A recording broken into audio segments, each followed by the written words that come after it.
Hello there, it's 6 o'clock. I'm Michelle Dewberry, and this is Dewbs & Co. Coming up tonight. Things have got a whole lot worse for the Prince of Darkness. Peter Mandelson now finds himself under police investigation. He stepped down from the House of Lords. And to top it all off, even Gordon Brown is now involved. Dear me.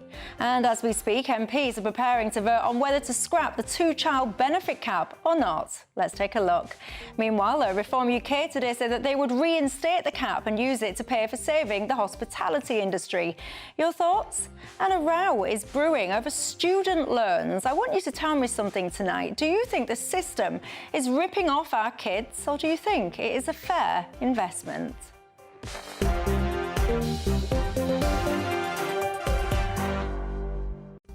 I've got all of that and lots more keeping me company. My panel tonight, Reform candidate for London Mayor Leila Cunningham, and alongside her, Labour councillor Sebastian Selleck. But before we get stuck in, let's cross and give you your 6 o'clock news headlines.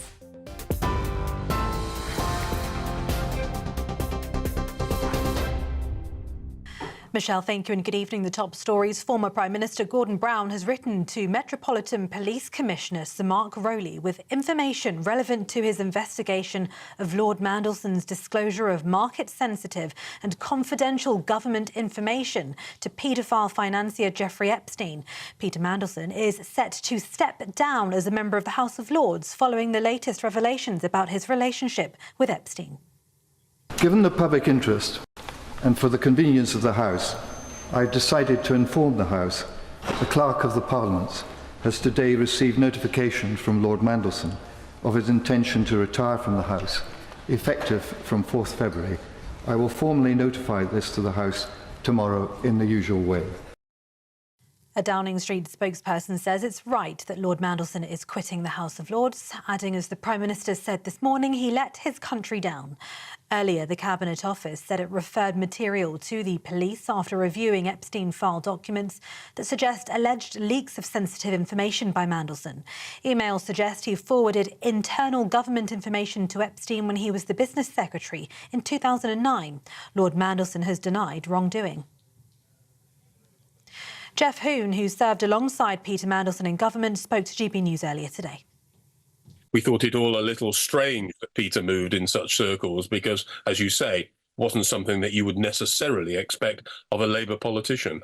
I really do feel very strongly that a cabinet minister clearly involving third parties, outsiders, in trying to undermine what was government policy set out by Alistair Darling at the time is really unacceptable. And I hope that this is just the tip of the iceberg, but I am afraid that perhaps there's more to come. Sarah Ferguson's charity Sarah's Trust is set to close for the foreseeable future, just days after new documents detailed her friendship with Jeffrey Epstein. Among the newly released Justice Department files are emails which appear to show the former Duchess of York remained in contact with Epstein while he was in prison and later visited the Palm Beach mansions with her daughters following his release. A spokesperson says the decision to close the charity had been under discussion for months. Being named in the Epstein files is not an allegation of wrongdoing. In other news today, Reform UK leader Nigel Farage says the hospitality sector is on the edge of falling off a cliff as he announced a pledge to save Britain's pubs. The party has promised a 5-point plan to reduce VAT to 10% for the hospitality sector, scrap the employer national insurance increase for hospitality businesses, cut beer duty by 10%, implement staggered business rate abolition for pubs and change regulation to support landlords. Mr Farage told a press conference today what's happening to our pubs, what's happening to our hospitality sector is little short of a disaster. Elsewhere, the UK's data watchdog has opened a formal investigation into X and XAI over concerns the AI chatbot Grok was used to create sexual deepfake images without consent. The Information Commissioner's officer says it's examining whether Elon Musk's companies breached UK data protection law, particularly around safeguards to protect personal data. It follows a separate investigation by Ofcom launched earlier this year after Grok generated sexualised images, including of real people. The ICO is warning losing control of personal data in this way can cause serious harm, especially where children are involved, and says enforcement action will follow if the law has been broken. And finally, in France, police have raided the headquarters of social media giant X as part of a criminal investigation into suspected offences, including unlawful data extraction and potential links to child sexual abuse material. Prosecutors say they're examining whether the company broke the law across multiple areas, including the distribution of illegal images, sexual deepfakes and organised data fraud. Elon Musk and former X chief executive Linda Yaccarino have both been summoned to hearings in April. X has previously dismissed the investigation as politically motivated and an attack on free speech. The company hasn't yet commented on today's raids. And those are the latest headlines. For now, it's over to Michelle. For all the latest from GB News whilst you're on the go, get the GB News app. Scan the QR code now to download or visit gbnews.com/app.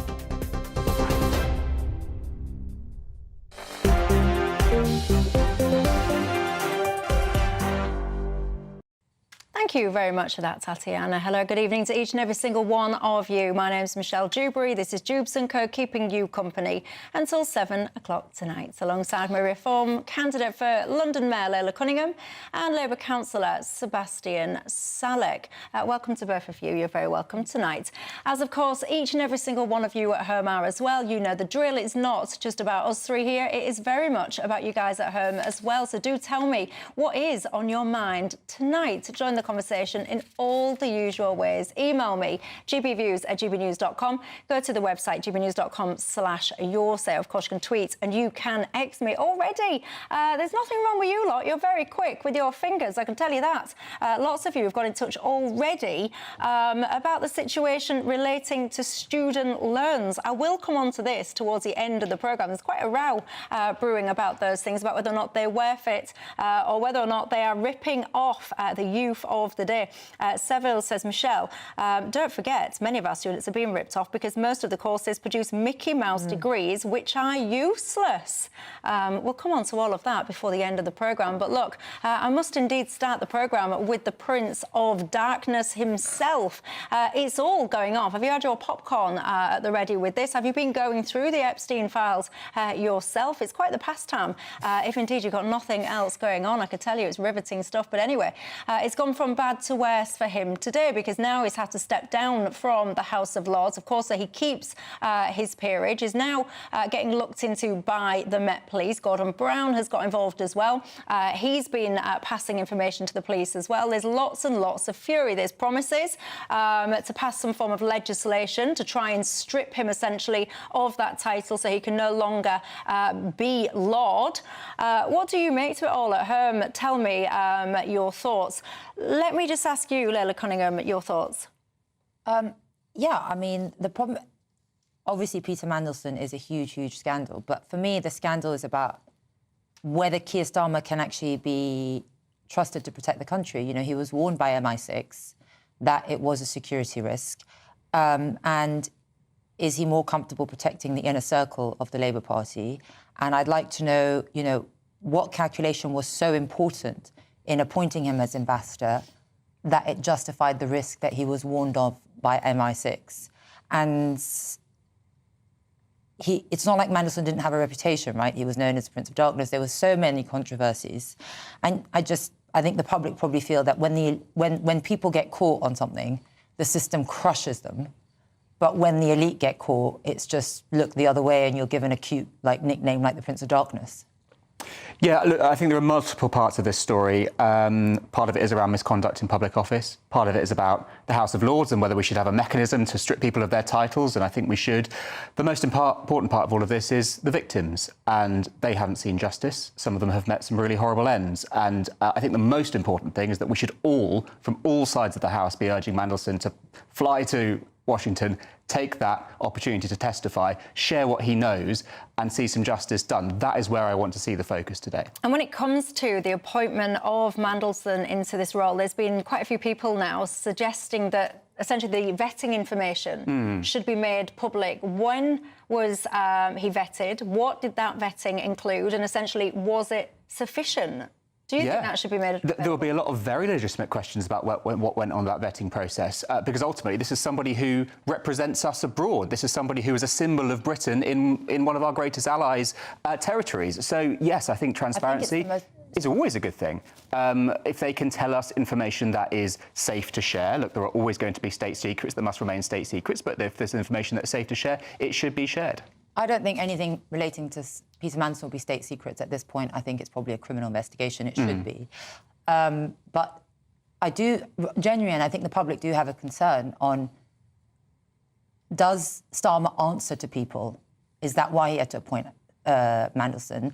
And does his loyalty map more to them than to the country? He was warned, and Mandelson comes with quite a reputation anyway before this. And I want to know, why was he appointed, and what was the risk calculation? Like, oh, you know, MI6 is warning against it, but you know what, I'm still going to go ahead.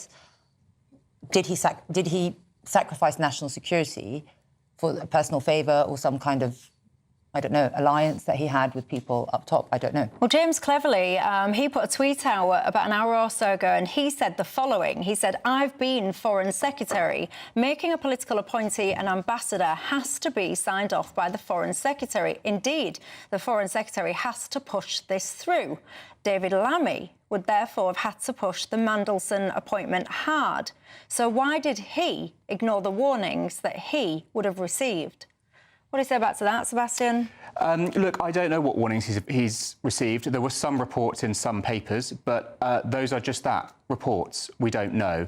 I think Layla and I probably agree on the transparency point. I think we should be asking for information here. This is a very serious situation.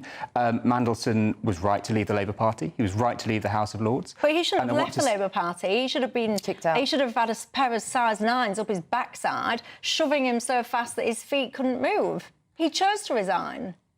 He chose to resign from the Labour Party. He didn't choose to resign as ambassador, and but that's my point. I don't think he chose to leave the Lords. But at that point, Michelle, it's semantics. He's chosen to resign from the Lords. It's not semantics. What it is, there is a complete lack of trust and faith in politicians, politics and the political elite on the whole in this country. People at the top of the tree need to be working very hard to show that they are trustworthy, that there is accountability and that the system is not bent and crooked. And when you say, oh, it's semantics that he had to resign the Labour Party, many of my viewers don't actually think it is. Many of my viewers actually think that it demonstrates a weakness among people like the Prime Minister, that they didn't take the charge, that they didn't take the initiative, and that they didn't clean up politics by being seen to completely agree with you on the trust in politics point. Incredibly incumbent upon anybody in mainstream politics to act in the most proper way in order to maintain that trust. But in a situation here where there are genuine victims, there is a situation where state secrets might have been shared. Yeah. It seems like they have been. I'm incredibly confused why the biggest concern is whether he resigned or was pushed out of the Labour Party. That seems to me a complete sideshow from what is a very, very human story with real victims. That's where the focus should be. It seems to you a sideshow, with respect, because that is politically convenient to you to see it as a sideshow. Well, no, it's just the right human thing to do, to think about the victims in this scenario, people who were abused by an awful man. No, just one second before I bring you back in. With all due respect, people are capable of having more than one thought. Believing that the Labour Party should be direct, should be responsible and should have booted him out does not mean that somehow you don't have empathy for the victims. People can have more than one thought. Of course, but I just think of the grand scheme of the story, which has so many facets to it. There are so many moving parts. Zeroing in on that, look, I know you have to attack the government. I know that's part of your brief, but it just seems a really weak line of inquiry. So. I don't have a brief. It's not justified. No, I just want to... sorry, you are completely wrong. I do not have a brief to attack the government. Right. What I do is, my job here is to represent the concerns and all the rest of it of my viewers that are just normal, decent people that have the right to have a political elite that's fair, decent, honest, and is not corrupt, is not on the take, and all the rest of it. So that is my brief. Thank you very much. Go on, Layla. The problem is that he shouldn't get to resign. He should be fired. And that shows that Starmer has an allegiance to the country. And I think it's incumbent on the government. First priority is to keep the country safe. And the question that relies is, can Starmer be trusted to protect the country? because it's obvious that in appointing Mandelson, there were other concerns and other priorities that overruled MI6 warnings. And that, for me, that is the scandal. And I feel this is how countries get compromised, by the way. It's not through spies. Hang on, it's not through spies. Sure. It's through governments, like Michelle says, owing people something, having allegiance to anything else, bad judgment, and the cosy elites looking out for You may well be right, Layla, but you're on very shaky ground because one of your most senior colleagues, former colleagues, was convicted of giving bribes to Russia. So let me just go back to that. He wasn't senior. He was the head of reform in Wales. That's a very senior position. When we were polling at 3%. And yeah, he was terrible. He was. Makes no difference to me. We call him what it is. We call him a traitor. When we found out, we didn't appoint him to some senior role like Starmer did. We got rid of him. But the fact is, that is the you difference. are not clean. You have those people within your party. So are you saying two wrongs make a right? Am I not allowed to comment? Not at all. So what is the point of bringing that in now? It's glass houses and it's stones, isn't it? I'm sorry. That guy was appointed, Mandelson was appointed as the ambassador in full knowledge that MI6 said no. That guy in Wales, you've accused me of something. I've never met him, right? Hardly anyone in the Reform Party now met him. When we found out that he is a traitor to this country, he's committed treasonous... But doesn't that show a lack of judgment? That's exactly the point. Your point around Starmer is judgment, and my point around Farage and everybody at the top of Reform is also, are you not showing a similar lack of judgment? No, we're definitely not now. As soon as we found out he was treacherous, we got rid of him. But the point is he was appointed in the first place. Starmer's elevating him.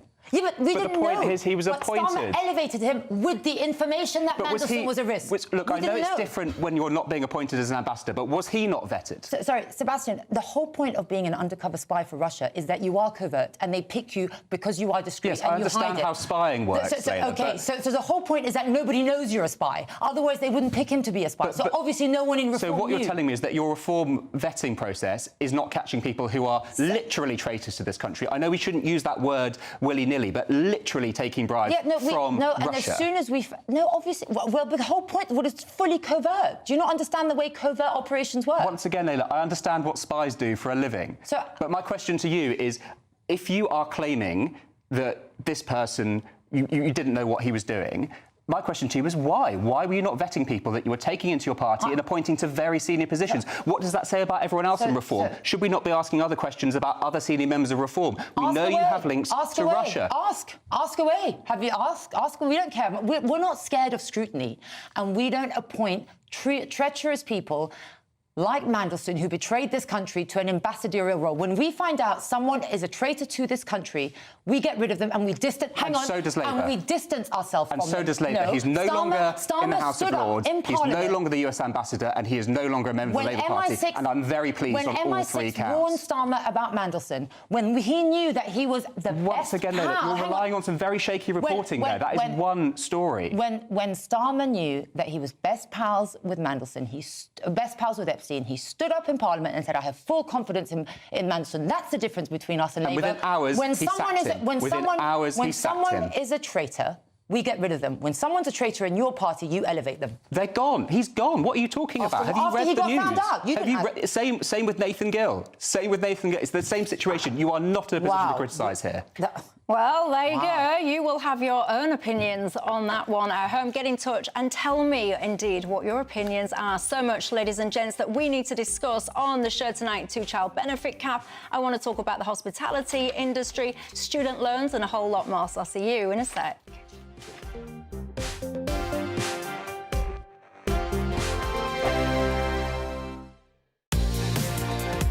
Mornings don't have to be tiresome, especially if you have the right company. Wake up to news as it happens, opinion and debate, and of course, a little bit of entertainment too. Because when the kettle's on, we're on. That's Breakfast on GB News, a show worth waking up for. Every morning from 6 a.m. Only on the People's Channel, Britain's news channel. We'll spread the news, you spread the word. From the school run to the home run, watch a new show for all of Britain. So he can say whatever he wants. A straight-talking show where all voices are heard. And, when are we going to stop talking about smashing the gangs and actually do it? With the stories that matter from every part of our country. There's a bit of a crash landing there for your Chancellor. Bold, fearless and standing up for you. That's me, Martin Dewbs, 3 p.m. till 6 p.m, weekdays, here only on GB News. The People's Channel, Britain's news channel. Westminster's full of talk, but out here, it's the real world. Am I allowed to talk then? No, that's it. This is where it matters, real people and real lives. That's what politics is all about. The fact has Trump made a good start? No. Straight answers, no spin, and just a couple of pints. How many fingers have I got up? About 10. So join me for Lee Anderson's Real World every Friday at 7 p.m. only on GB News. The People's Channel, Britain's news channel. You want to know what's really going on in the corridors of power? Labour don't know what to do with you half the time, and that makes you quite lethal in the chamber. Get behind the headlines with Chopper's Political Podcast. Join me, Christopher Hope, as I sit down with the great and the good of British politics. We'll see where this ruling takes us. These are the stories shaping our nation. Chopper's Political Podcast, available now on all platforms. Listen in and stay ahead. Decisions made in Washington aren't just shaping America, they're shaping Britain too. From migration to global security, from crime to health. Whatever happens in the White House today will be felt in your town or city tomorrow. That's why The Late Show is live from Washington, DC. Cutting through the politics to show you what it all means for Britain. The Late Show live every night at midnight. Only on GB News, Britain's news channel. Bold. They are under no illusion. Ray. Are you a human trafficker? Boundless. I've had enough of the nonsense, and I'm not afraid to say it. Don't get this on the BBC. Every weeknight, I tear through the headlines. The smell of gasoline. Should we be worried about it? From Westminster madness to cultural war chaos. What I'm going to do now, they are throwing things out the car as we speak. Get ready, Britain. Here we go. Patrick Christie tonight, weeknights from 9 p.m. only on GB News, Britain's news channel.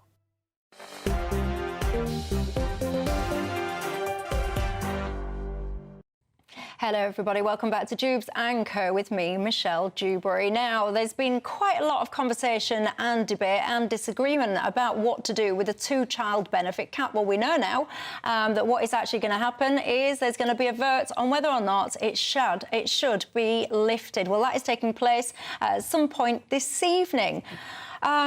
On the one side of the fence, you have people later that say this is essential to remove children out of child poverty, and whatever the situation of the adults, that's not the fault of the children. On the other side of the argument, you have people suggesting it's just all out of control, benefits Britain and so on and so forth. Where are you? The thing is, Labour thinks that you fix poverty by government handouts, but that's not the way you fix it. You fix it by, people aren't poor because the government doesn't spend enough. They're poor because wages haven't moved in 15 years, rent's gone through the roof, taxes take half of what you've got. And that's how you make people richer. You make work pay. You don't give government handouts. Why not do both? But you're not doing both. But why not do both? Because you encourage people not to work. When it's better not to work, you encourage people. Benefits should be a short-term lifestyle, short-term net. But right now, Labour's making it a lifestyle choice. What confuses me is that a few months ago, you'd have been making the exact opposite argument here, because Reform has changed its position, and I'm curious why. No, we've always had the same position. So due to mass immigration, since 2008, we've imported foreign cheap labour. And as a result, we've imported foreign cheap wages. So wages have been stagnant. So if you've always had the same position, why in May did Farage say that lifting the cap would help families? Yeah, so if you let me, I mean, are you going to let me finish? Or I haven't finished. The floor is yours. No. I'll decide who the floor belongs to. Thank you. It's not your programme. Carry on. Because of that, people are working very hard, but taxes keep going up, thanks to Labour and the Conservatives. Inflation is up, prices are going up, rent's up, but wages are not going up. And we have British families who are working very, very hard and are not even getting a look in terms of, a better life. So what our message is, if you are British and you're in full-time work, we back you. And that's why we want to lift it for British working families. So if you are a child living in this country in poverty and you are not from a British family, you deserve to be in poverty. Because the British people should not pay for people who have not. Well, hang on, that's a yes or no question. Yes or no? Do those children deserve to be in poverty? It's not a binary choice, as you say. Well, of course it is. No, it's not a binary choice. It's about priorities, and it's about whether we have enough money. But Labour Like, is saying all children should not be in poverty, and you're saying only British children should not be in poverty. As I said, you don't lift people out of poverty with government handouts. If you really wanted to lift people out of poverty, you would reduce tax on work, you would make work pay and not benefit pay. I'm so confused. I'm sorry to interrupt, but I just want to be really clear on this. No, I really just want to get a straight answer out of you, because you're saying that you support the policy, but you're also saying that benefits don't lift children out of poverty. Which one is it? So you're getting mixed up. We support the policy for working British families because they are paying into the system. Okay. We don't think that people who are not paying into the system, who are not British, should get the benefit of taxpayers working hard. Got it. So non-British children living in poverty deserve to stay in poverty? No. Non-British workers, non-British people should be working and not claiming benefits. Yes. They are not British. You can't go to any country and claim benefits. And then if they fall ill, or if they get injured, or if they're out of work for whatever reason, and they fall below the poverty line, their children then should stay in poverty, should they? You don't lift people out of poverty with government handouts. We're talking about helping people who are in work. You keep trotting that out, Layla, but it really is a yes or no question. Do those children deserve to be in poverty or not? Nobody deserves to be in poverty. Well, then why don't we help them, as Labour is suggesting? Because government handouts do not... Everyone knows that government handouts do not lift people... You think that a bit of government handout is actually going to lift people out of poverty? Are you that naive? I think... When you are paying... Hang on, when you're paying half your money to the government and you're getting nothing in return. Wages are stagnant, taxes are going up, inflation's going up, and you think a tiny government handout, it's almost insulting, is going to lift people out of poverty. You're talking in rhetoric. Do you know any... Sorry? You're talking in rhetoric. Let me put this in real life. If there are two parents... Can you explain to me what talking in rhetoric actually means? You're talking in political theory. I want to talk in real life. I'm not talking in political theory. Here we go. If there's a mum and a dad, and they're both working, and they are not British, and they're living in this country. The dad falls ill. Yes. He's out of work. Yes. The children then fall into poverty. Yes. In that scenario, you are saying we would not pay benefits to that family in order to help lift the children out of poverty. Because we should not be paying foreigners benefits. It's as simple as that. We are a country... So there we go. So those children, you are arguing, deserve to be in poverty. Which I find completely objectionable. You do not lift people out of poverty with government handouts. You're returning to rhetoric. Let me tell you something, Seb. You think that a government handout is going to lift people out of poverty? Do you honestly believe that? Yes or no? You like these binary questions, yes or no? Yes, because...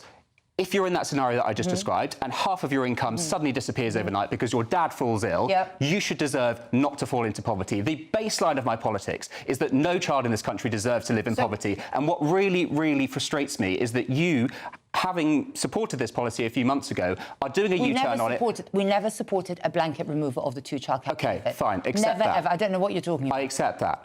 The point is, a few months ago, because, and I'm happy to be corrected on that. Our position hasn't changed. OK, so a few months ago, Farage was saying that the two-child benefit cap, if we scrapped it, that would help families. I would agree with him. What I'm disappointed now is that tonight he's going to vote against that and run the risk of plunging children into poverty. I hope the vote will pass and that won't be the case. Our message is that if you are British and you're in full-time work, we back you.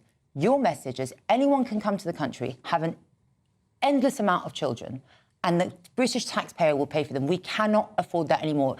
Labour's policy is to just grow the welfare bill endlessly, get more people on welfare and assume that they'll vote for you. We're talking 1 in 9 children here. That's not... Oh, stop guilt-tripping me with the kids. I'm not guilt-tripping. Yes, I'm giving you facts, Layla. We're dealing in facts here. Then why don't you make work pay if you want to get kids out of benefit? We should do that as well. But you don't. We should do both. They're both important. How can work pay when you're taking half of it? I completely agree with you. They're both really important. Do you agree that the previous budget where you're taxing people more is wrong, if you agree with me? No, I don't. You don't? No. So you don't think that the government's taking too much of people's money right now? I would love to see a world where we pay lower taxes, but right now we have a budget to balance. We have a debt to get down. Balance what? We inherited a horrible, horrific inheritance from the Tories, and it was not sustainable. Yeah, but you're making it worse. The black hole's even bigger. And once again, we're getting away from the fact that reform would willingly plunge children living in this country into poverty and would not give them a lifeline out. And I find that abhorrent. I'm really sorry. I just find it so objectionable. You know what I find abhorrent is British people working to the bone and people coming into this country just to live off the British taxpayer and not giving into the country. You support people who do not work, we always support those that do work. And that's the difference. If they're British, and that's it. If they're British, you devalue the work of people who live in this country who are not British. We will there are always people in this country. British people. But Layla, there are people in this country who are contributing to our economy, who are doing crucial jobs, who are not British. They are just as valuable. And they are taking the jobs just as from valuable. British people, and that's got to change. They're keeping our economy going. Oh, come on, Layla. If you stopped immigration, the country would collapse. The economy would nosedive. That is a complete lie.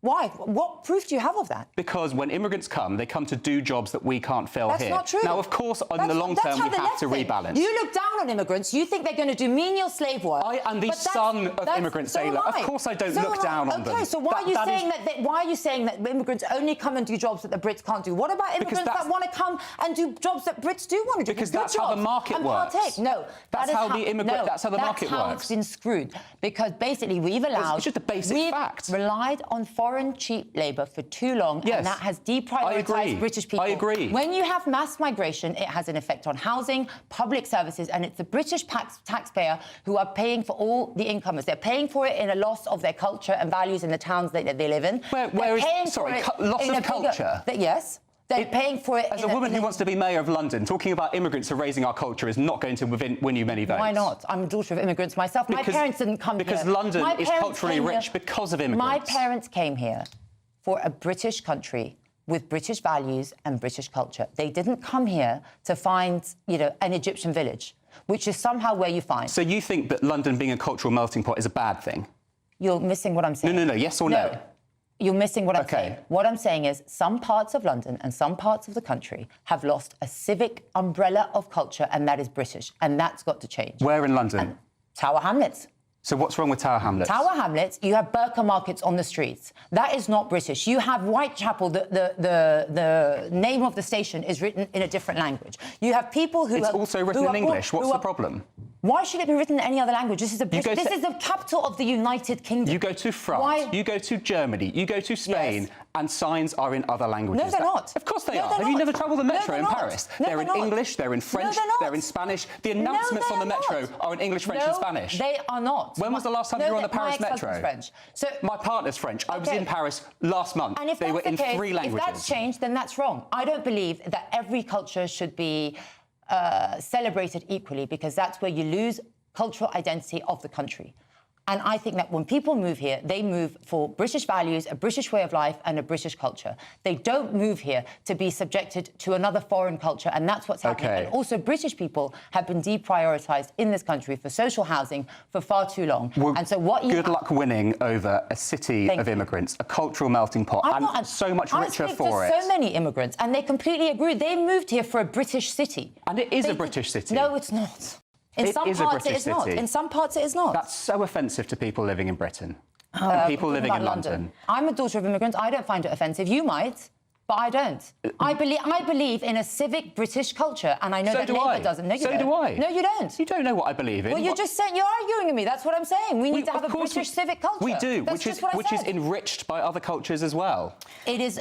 What we have now is we are a very tolerant country. But what's happened now, because we've had mass migration, we've had a huge amount of immigrants where assimilation and integration hasn't been expected by the host nation, and it should have been, right? So what you have is a huge demographic change that's way too fast for cohesion to take place, and you've seen it in different parts of the country. And that is that people have come to this country and their aims are not for the benefit of Britain. Right? They come with their sectarian views, and they've changed the fabric of the country.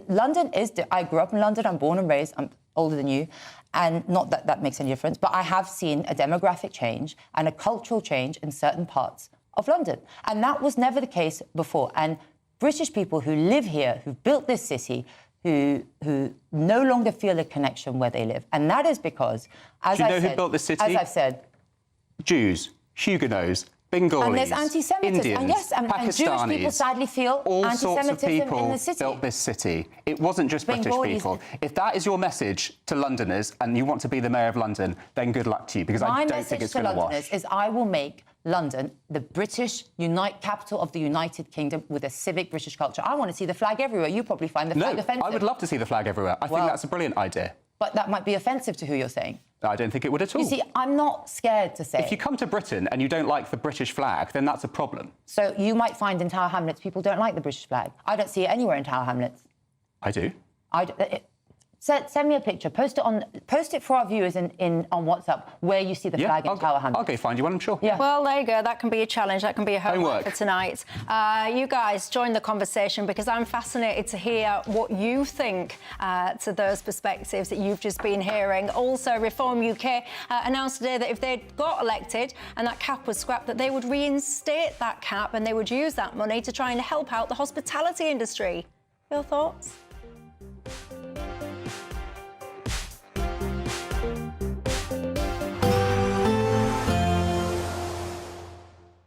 Ready to soak up that holiday sunshine? Won't we need some cover? No worries. All sorted. All Clear Travel Insurance sponsors GB News travel destinations forecast. Whilst the weather on Wednesday will be warm and mostly dry in Greece, a lot of unsettled weather will remain elsewhere, especially Spain and Portugal, where there is the very serious risk of significant river flooding by midweek. More wet and windy weather on the way, some rivers reaching more than 100-year return periods. Wet weather also to speak of for Italy, but it's warmer than average throughout Greece. All Clear Travel Insurance sponsors GB News travel destinations forecast. Evening. Yes, it's time for your latest weather update from the Met Office here on GB News. Plenty of warnings remain in place for rain, snow and ice. Cold wind continuing to blow as well through tomorrow, but it should be a brighter day across the south. The rain we've had in the south today from this weather front is creeping northwards as it's hitting the hills of North Wales and northern England, turning a little bit to snow. And some of that snow through the night could come down to lower levels for a time. It could well turn quite icy here as well. We've still got snow falling in eastern Scotland, rain on the coast, but more snow and a strong wind blowing that snow means blizzards. So some pretty horrible travel conditions across eastern Scotland, much of northern England and North Wales, not just through the night, but first thing on Wednesday morning too. We'll see the easterly wind continuing to feed that rain in. So it is rain on the coastal strip, but you don't have to head too far inland before you see that snow falling, really building up over some of the higher routes. Again, western Scotland receiving some shelter, so generally dry here to start Wednesday. Some outbreaks of rain for Northern Ireland and Northern England, but it is turning drier here through the course of tomorrow morning, and certainly a much drier day in the south as a whole. Quite grey, quite misty, quite murky to begin with, but I'm quite hopeful as we go through the day that cloud will tend to break up and we may well see some sunny spells for parts of the Midlands, South Wales, southern England and East Anglia. Further north though, staying cloudy, staying wet in eastern Scotland with further snow to come here. And again, a cold feel in the northeastern corner, but elsewhere quite a bit milder than today. Don't expect it to last though. Look at this. Another batch of rain pushes northwards through Wednesday night and Thursday. With the ground so wet in the south, any extra rainfall could cause some further flooding, and as the wet weather moves north, again there will be some snow mixed in over parts of northern England and still across eastern Scotland. Again, western Scotland with that wind direction should do okay for dry and bright weather. Goodbye. Thank you for making us Britain's #1 news channel. Together, we have built something truly extraordinary.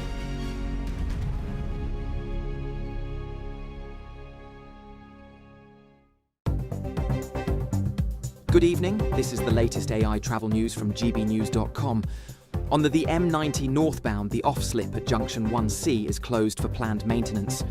In Tyne and Wear, the A19 northbound between the A1018 and the A690 has a crash with one lane closed. In Northamptonshire, the A14 westbound near Welford and the M1 Cathorpe interchange is slow with around 20 minutes of delays. In Worcestershire, Northamptonshire's M5 northbound entry slip at Junction 6 is shut after an incident. And on the trains, South Western Railway and Great Western Railway report disruption on routes. For more travel news, go to gbnews.com.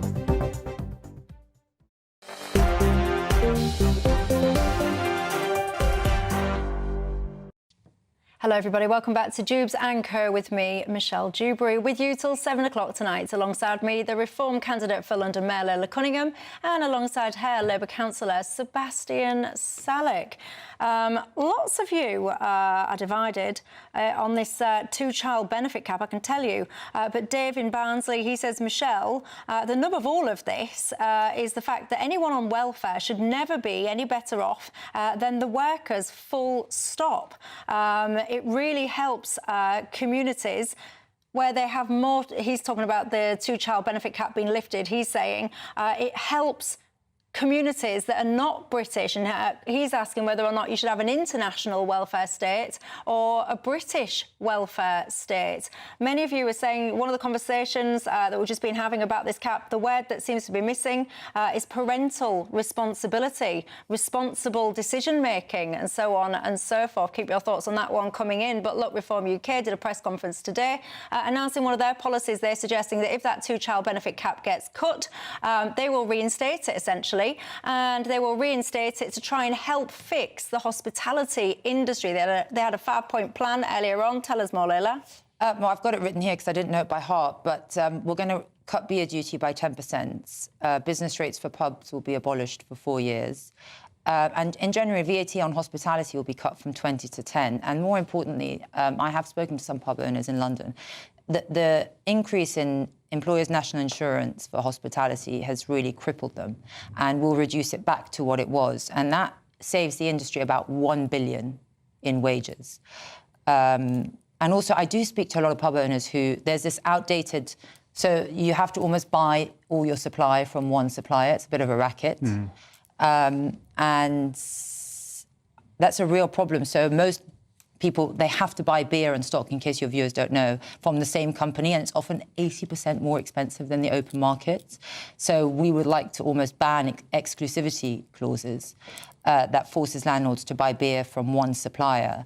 And I think that's just a free market way of running a pub, and it will save them a lot of money. They shouldn't be tied into these extortionate contracts. I've seen people today criticising reform and saying that by using the child benefit cap to pay for this, you're prioritising hospitality over the well-being of children. What do you say back to that? No, because hospitality is a huge part of our economy. And when hospitality thrives, the country thrives. You know, we want to encourage, because we do want our tax receipts to pay for the public sector.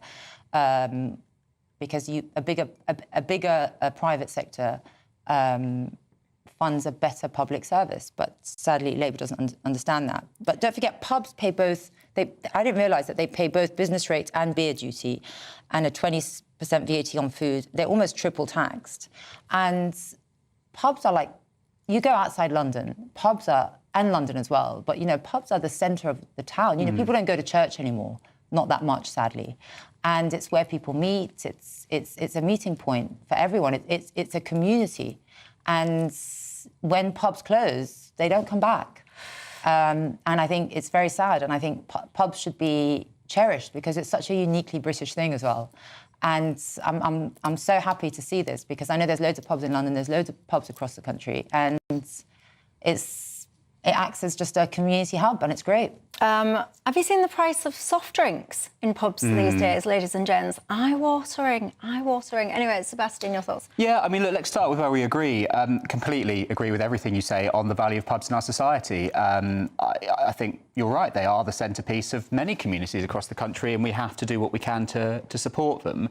I'm pleased to see Labour bringing in community right to buy. So this is the opportunity when a pub is going to go under, giving the community the first chance to club together, raise funds and to buy it before big chain can come in. Shutting down? Oh, no, of course, yeah. But I think both of these things go hand in hand.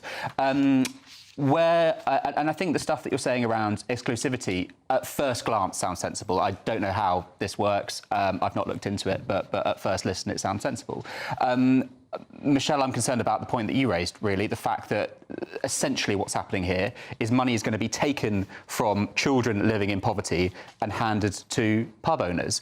And let's remember that when we say pub owners, we don't mean necessarily people who are running pubs individually. We mean large groups. About half of pubs in this country are run by large chains. And so essentially what we're doing in many cases is taking money from starving children and putting them into the hands of big corporations. I've got to and that say, really I mean, I concerns me. I have to just chip in here a little bit. Sorry, I do like to let you both debate, but I do need to just interject.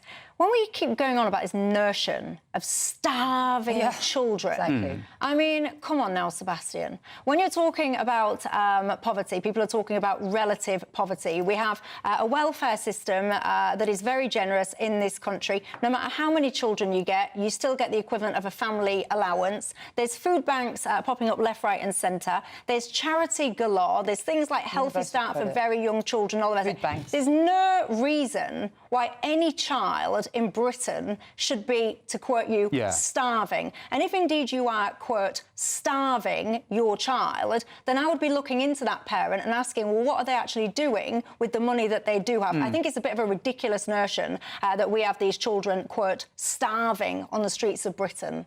OK, very happy to park the term starving, but I will stand by the term living in poverty. And I do not want to see any... by the way. Relative poverty. Well, even that, let's meet there. I don't want to see any child in Britain living in relative poverty. There we go. That's my controversial statement. Do you want to see parents have responsibility for their own children? Do you want that to be the starting point of family life? Of course I do. Good, because I feel that many, many people in the left seem to have their starting point in life. Everybody should be responsible. The state is responsible. Well, no, not everybody's not responsible for my child. No. Everybody should be responsible for themselves. Well, yeah, because you want the state to pay for everything. So no, I don't. I'll tell you what. Hang on, let's interrogate that. Yes. How do I want the state to pay for everything? Because you're increasing the welfare bill by massive. So the state, you are rewarding idleness and you are rewarding people out of work by punishing people in work. Labour tried to cut the welfare bill. It didn't work, and I think that was a shame. Yeah, but why didn't it work? It's because your backbenchers said no. But I'm not those backbenchers, so why are you coming at me for that? So you think it's wrong? You think they should have?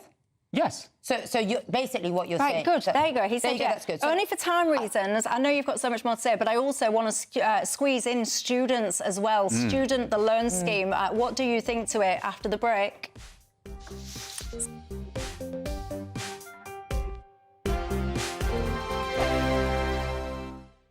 I'm Michelle Dewberry. This is Dewbs & Co with you. Hello everyone, Patrick Christie is here. GB News, Britain's news channel. Access the stories that matter to you. Take the GB News family with you on any device. And as long as you have an internet connection, tune in to GB News anywhere on the planet or beyond. GB News, the People's Channel, Britain's news channel. Westminster's full of talk, but out here, it's the real world. Am I allowed to talk now? No, that's it.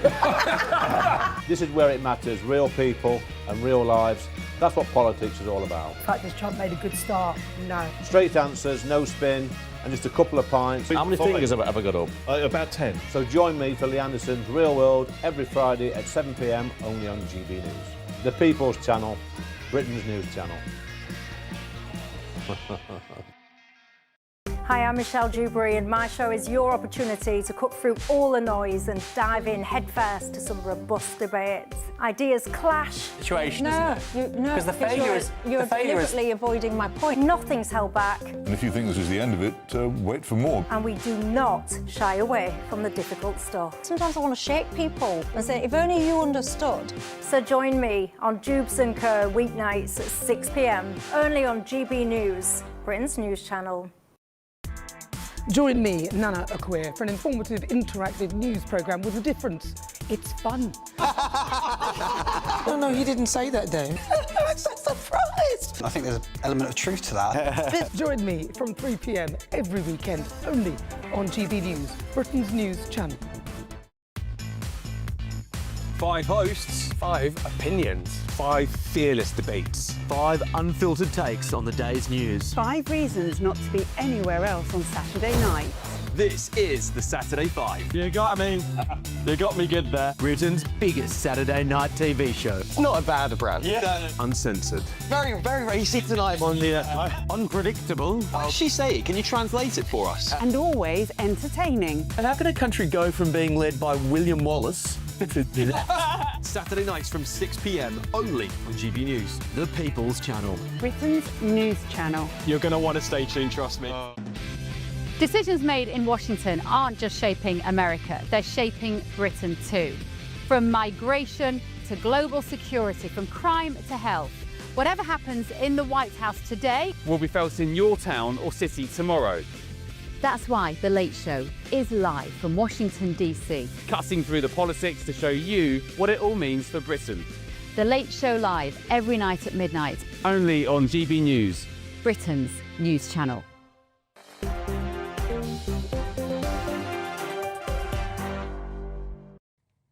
Hello, everybody. Welcome back to Dewbs & Co. with me, Michelle Dewberry, Sebastian Zalek and Layla Cunningham. Look, at the top of the show, I brought you an update about Peter Mandelson. Well, now, breaking news, we've had a statement from the commander of the Met Police saying the following, and I quote, following the further release of millions of court documents in relation to Jeffrey Epstein by the United States Department of Justice, the Met have received a number of reports into alleged misconduct in public office, including a referral from the UK government. They there go on to say, I can confirm that the Metropolitan Police has now launched an investigation into a 72-year-old man, wonder who that could be, a former government minister for misconduct in public office offences. The Met will continue to assess all relevant information brought to our attention as part of this investigation, and they will not be commenting any further at this time. Squeaky bum time for Peter Mandelson. Anyway, before I go, I've only got a few minutes left. Student loans. Just get to the nut and bolt of this with me, ladies and gents. Is this a fair system or is it ripping off young people? I think you're a little bit younger than Layla and I, so I'll start with you. Yeah, thankfully, though, snuck in before the fees tripled, so I was on the lower plan, and I really feel for those who paid the triple fees because it's such a burden throughout your life.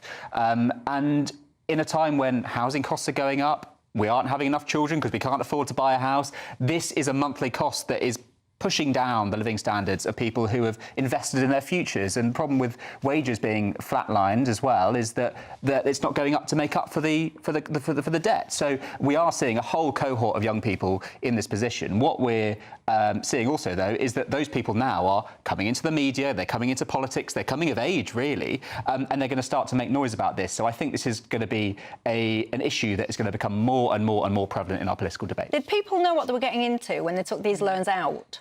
No, but so much has changed since as well, because, in 2012, who was to say that wages would flatline for the next decade? No, I'm on about the terms of the loan. I'm not on about the outcomes of the wages. I'm on about the terms of the loan that people was getting into. Did they understand this at the time of taking them out? Well, they may well have done, but again, inflation went up, so the rate of repayment went up as well, and we couldn't have forecast how much that would have gone up by because it wasn't part of the historic average. So I think there was a lot that will have surprised people. I think now it's just a case of making sure if you are going to go to university, are you getting value for money? Are you going to a really good one? Well, and Sebastian, actually, I agree with you, because actually if they don't pay it back, the taxpayer pays it, and it's quite a big burden.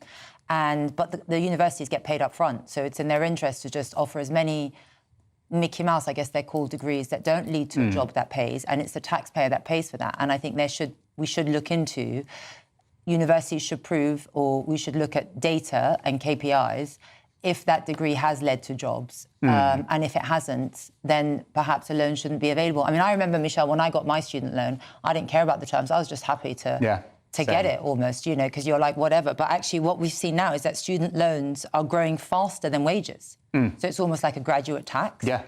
And they pay, and it doesn't go down. It doesn't go down. I paid mine really late.